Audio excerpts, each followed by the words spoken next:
What's going on, guys? Welcome back to another case study. Today I'll be covering Euro on the higher time frames, kind of breaking down what's been going on this week and last week, where we could be heading to next. I'm sure this can be a little bit informative for you guys. So yeah, let's get right into it. So starting off on the weekly, okay, I'm usually not on these time frames, but now that price action is starting to look cleaner and cleaner and cleaner, I'm quite convinced on direction on the higher time frames now. So um, yeah, starting on the weekly here, you can see big sell-off after taking out this high and also this high to the left. Let's make sure all these are visible. Cool. Big sell-off. Where did we go to? Right to all these lows. Perfect. And swept them nicely. And what does that now do? So from high to low, retail sees this as, right, their BOS. So every single time they get a pullback into these areas, they're selling, selling, selling. With that knowledge, where can we expect price to run to? This high. Okay, this is where seller liquidity will be. So any positions that are taken from the higher time frames, um, any positions that are taken from the higher time frames on the way up are easy holds to here. Okay, I'm 90% sure. So another confluence. I hop on the 3-month. It's kind of wild, but look how we have taken that 3-month low, and that seller liquidity high that we were just talking about is this high up here, right? So classic, take the low, hunt for the high. So you have this whole range essentially to deal with here. All right. So another good confluence. Um, but yeah, look how when we took the lows, price was squeezing, squeezing, squeezing. Why? Well, because lots of selling pressure from retail expecting price to continue to the downside are coming from these areas, right? So here they want to sell. Okay, up into here, they want to sell. So lots of liquidity is being built here. Okay, it also tricks a lot of traders because why? Once this high is taken, they want to see these lows gone. But I'm gonna say this now. I believe strongly that these lows will hold for the future now, and we're gonna continue moving bullish to the upside. Okay. Um, Now, as for today and this week, a little more intra-week kind of price action.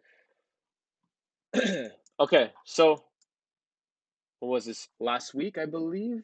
Yeah, last week, Monday, printed this high in the market, and then we had a sell off, okay, taking out some internal liquidity to the left, um, but still not being able to identify where price can head to next because we didn't have any of this price action printed yet, right? So continue waiting. We get this low printed in the market, okay? Market comes up, respects the highs actually, leaving equals, sell back off, taking the lows, okay? What does that now tell me? Well, sellers are induced, okay? And what do we leave at the highs? Well, if you go on the 15, you might be able to see a little bit better, but look at this buildup of liquidity we left at the highs. So look how we hunt the lows. We get reaction up, pull back to the extreme, mitigation of a liquidity block down here.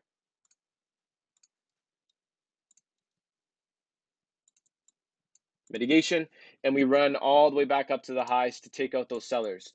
Now that we've taken out that high, what does that now do? Well, this induces buyers in the market, meaning they're going to be interested in buying the lows now.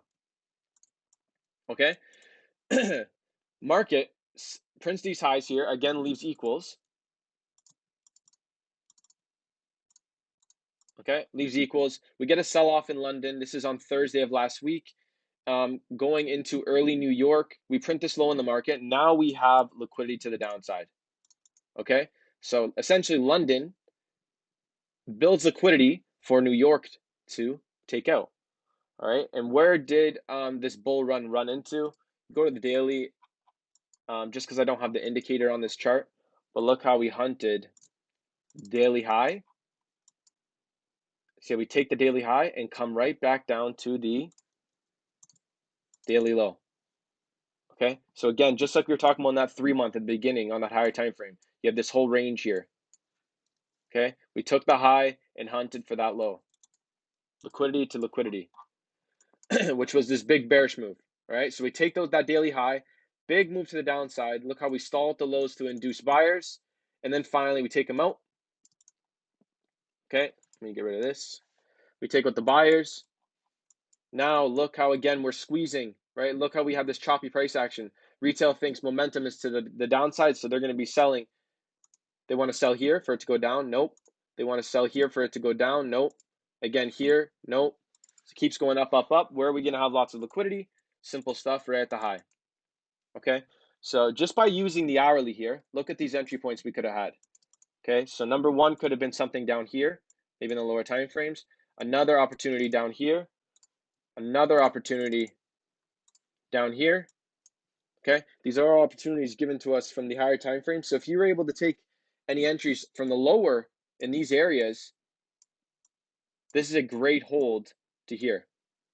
Okay. Not only to here, but you can leave partials to this more structural point. You can call it up here. Okay.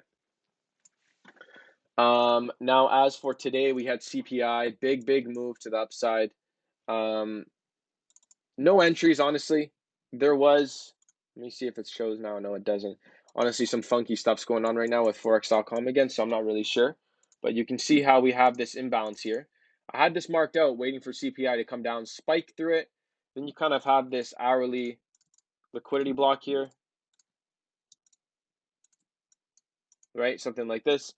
And you can see on the 15-minute, CPI didn't spike down there either, but watch this. We go on the 5, and CPI spikes right into it.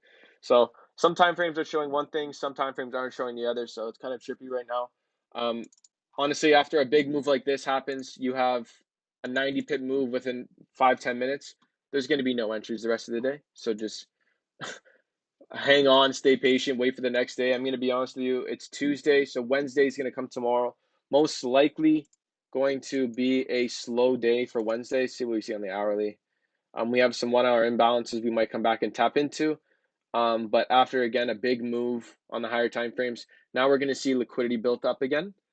And yeah, that's what my prediction is as for Wednesday. Thursday and Friday, I'm not too sure yet, so we'll see.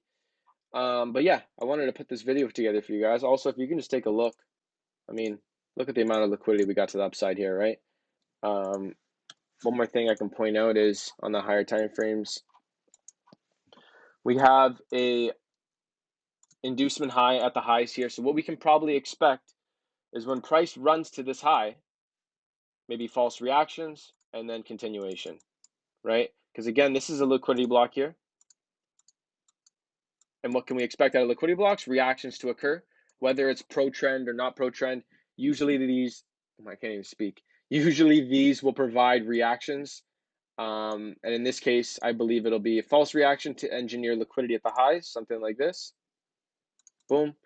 And then we can buy into it. All right. But that is essentially what I see on the higher time frames. What do we got up at the highs here as well? Inducement high, which is interesting, right? It's a long ways away. These are highs all the way from December 2020. And then you can also honestly just grab this as equal highs. So if EU keeps running bullish, that tells me the dollar is going to go to hell, which kind of matches up with what's going on economically now in America, right? So interesting. We'll see what the next couple months do. But yeah, this is my whole perspective on the more higher time frame look. Hope you guys enjoyed, and I will see you on the next one.